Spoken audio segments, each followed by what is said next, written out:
Salut Genève!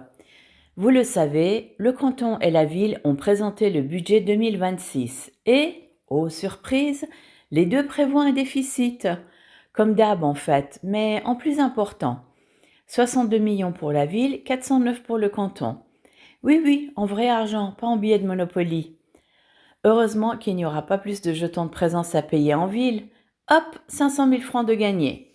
Plus les frais du scrutin qui n'aura pas lieu. Et puis Ambi doit des sous au canton, 8 millions et demi, toujours ça de gagner. Et si Hodgers pouvait rembourser les frais de l'élection complémentaire, ça serait pas mal. Depuis l'annonce du budget, on lit que c'est toute la faute de la droite qui a voulu une baisse d'impôts. Les dépenses, elles ont explosé, mais ça compte pas, hein. Maintenant, ceux qui pensent que c'est dû à la baisse d'impôts, eh bien allez-y, payez la différence de votre borderon en dons à l'État. C'est déductible des impôts, les dons. Sérieux les gars, la baisse a été votée par les citoyens et vu le résultat des élections, ils ne sont pas tous de gauche. Puis si la droite avait le pouvoir de faire voter selon son souhait, croyez-moi que ça se saurait. Ben oui, on n'est pas idiots, on en a juste marre de payer trop d'impôts, surtout quand c'est pour augmenter le nombre de fonctionnaires.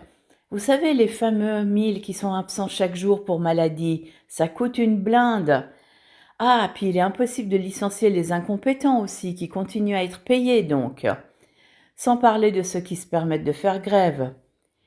Et comme les lois corsées ont été rejetées dimanche, ça va continuer à être open bar.